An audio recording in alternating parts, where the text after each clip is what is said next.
Assalamualaikum sobat sekalian, bertemu kembali dengan TMC Vlog. Di vlog kali ini kita akan membahas singkat mengenai update apa aja yang terjadi mulai dari Assen sampai Grand Prix Austria 2, khususnya mengenai line up pembalap MotoGP untuk musim yang akan datang, yaitu musim MotoGP 2022.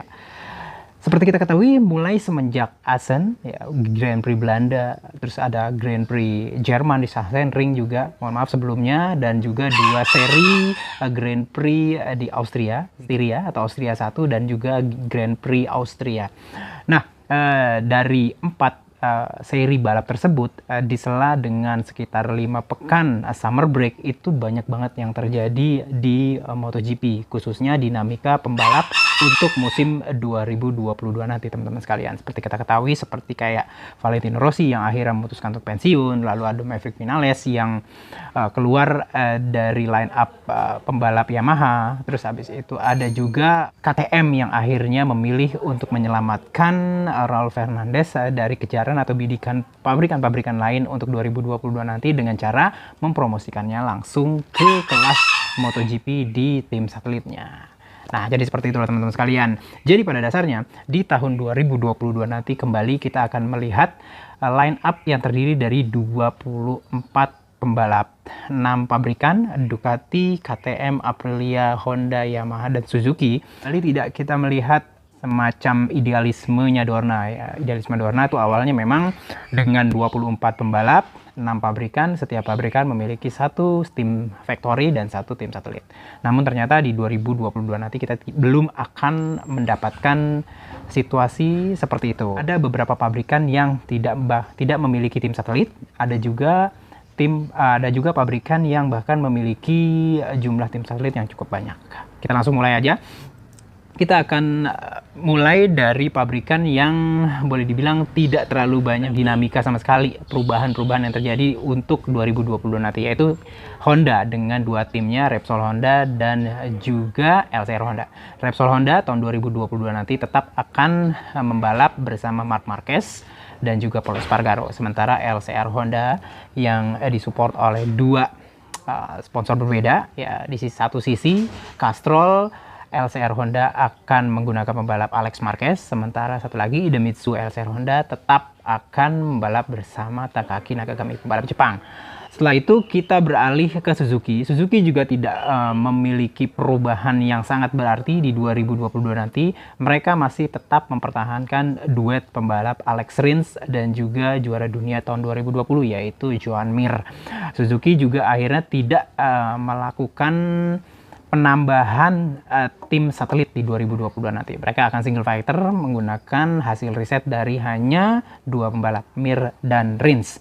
Lalu kita bicara tentang apa lagi ya? Kita bicara tentang KTM. Nah, KTM untuk tim factory-nya yaitu Red Bull KTM Factory Racing itu tetap tahun 2020 nanti seperti tahun 2021 ini, yaitu menggunakan duet pembalap Brad Binder, ya, yang juara di Grand Prix Austria 2 dengan ban slick di kondisi cuaca yang basah kemarin, dan juga Miguel Oliveira. 2 pembalap ini masih akan tetap membalap bersama KTM Factory Racing, Red Bull maksudnya, di 2022 nanti. Sementara di tim satelitnya yaitu Tech3 KTM Factory Racing, mereka statusnya tetap adalah tim satelit yang disupport penuh factory, di mana Remy Gardner itu akan hadir di sana sebagai rookie tahun 2022 nanti, ditandemi juga dengan rookie juga yaitu Raul Fernandez.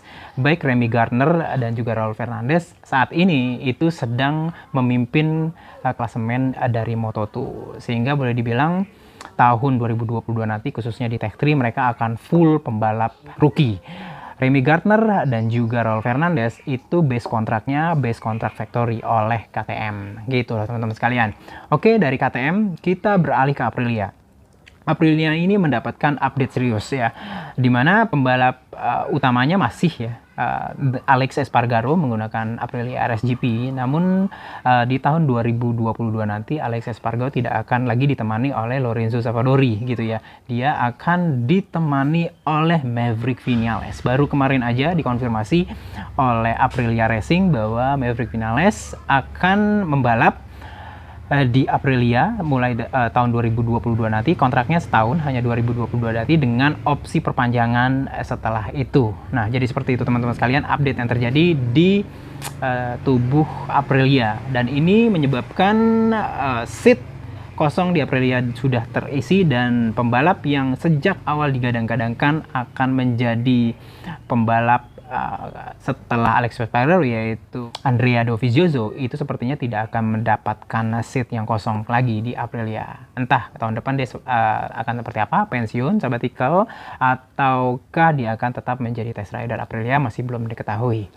Jadi seperti itu teman-teman sekalian di Aprilia. Kita dari Aprilia beranjak ke tim Jepang lainnya, yaitu Yamaha. Nah, Yamaha di tahun 2022 nanti masih menggunakan dua tim, yaitu tim factory-nya Monster Energy Yamaha MotoGP Team, di mana pembalapnya itu sedikit berubah, ya, di mana kan seperti kita tahu Maverick Vinales pindah ke Aprilia. Pembalap utamanya masih Fabio Quartararo, ya, dengan M1 2022 tentunya, dan di samping Fabio Quartararo dia akan bertandem dengan tandemnya waktu pertama kali hadir di MotoGP, yaitu Franco Morbidelli. Franco Morbidelli sampai hari ini belum mendapatkan konfirmasi resmi baik dari Yamaha ataupun dari tim sebelumnya, ya, SRT, itu mengenai kepindahannya dari tim Petronas Yamaha SRT ke tim factory Yamaha tahun depan. Namun beberapa clue itu sudah sangat benar-benar meyakinkan bahwa Franco Morbidelli akan pindah ke tim factory tahun depan. Salah satunya adalah omongan dari Yamaha Racing Managing Director, yaitu Lin Jarvis, yang mengatakan bahwa memang benar factory racing Yamaha meminta kepada Yamaha SRT atau kepada SRT untuk memindahkan Franco Morbidelli ke tim factory tahun depan. Dan sepertinya sih, ya, dengan gonjang-ganjing akhir-akhir ini mengenai Petronas Yamaha SRT, di mana Petronas tidak akan melanjutkan kontrak mereka sebagai sponsor utama di tim SRT tahun depan, maka budgeting pasti akan berkurang. Dan ya, SIC sendiri sebagai SIC itu Sepang International Circuit, sebagai pemilik dari SRT, sudah konfirmasi bahwa SRT tahun depan tidak akan menjalankan project Moto2 dan Moto3 mereka. Jadi Moto2 dan Moto3 SRT akan dibubarkan, boleh pada seperti itu. Dan tahun depan mereka hanya fokus di satu kelas aja, yaitu kelas MotoGP.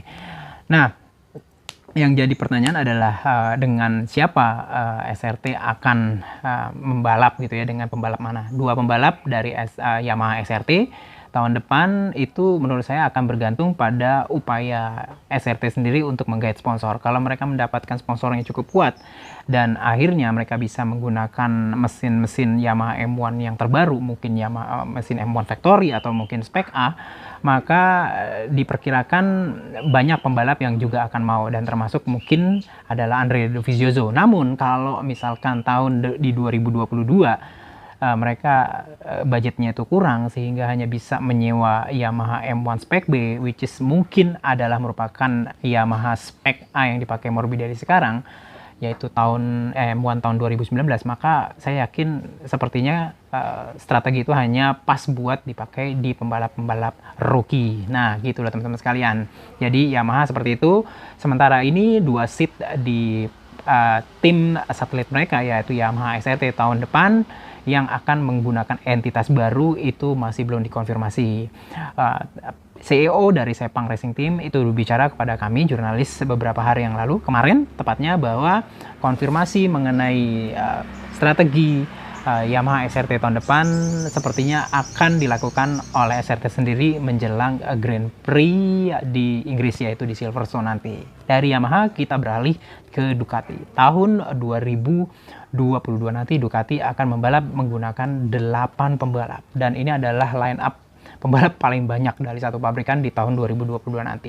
Kita list dari pembalap factory-nya, yaitu tim Ducati Lenovo tahun depan masih akan sama menggunakan jasa dua pembalap, yaitu Francesco Pecco Bagnaia dengan Jack Miller, pembalap dari Australia. Sementara tim satelit factory supportnya, yaitu Pramac Racing, juga akan menggunakan pembalap yang sama, yaitu Jorge Martin yang kemarin baru aja terakhir menang di Grand Prix Styria, dan juga Johan Zarco, pembalap dari Prancis. Sementara itu dua tim barunya, yang pertama adalah Aramco VR46 Ducati, itu sampai saat ini, sampai 17 Agustus 2021 ini belum mengeluarkan statement resmi siapa yang akan membalap menggunakan Ducati Desmosed DC tahun depan bersama mereka. Namun santer bahwa Luca Marini akan menjadi salah satu pembalapnya. Sementara satu pembalap lain, Valentino Rossi, sudah pensiun, dia tidak akan membalap di situ. Kuat akhirnya Marco Bezzecchi akan digadang-gadangkan untuk bertandem bersama Luca Marini tahun depan. Tim terakhir dari Ducati yang bahkan sudah mengkonfirmasi dua pembalapnya, yaitu Gresini Flexbox Ducati, di mana tahun depan Gresini akan membalap dengan dua pembalap, salah satunya adalah rookie yaitu Fabio Di Giannantonio, dan juga ditandemkan dengan pembalap yang tahun ini membalap dengan entitas Avintia Racing, yaitu Enea Bastianini. Jadi seperti itu teman-teman sekalian, update hari ini 17 Agustus 2021 mengenai line up pembalap MotoGP 2022 nanti. Semoga bermanfaat. Assalamualaikum warahmatullahi wabarakatuh.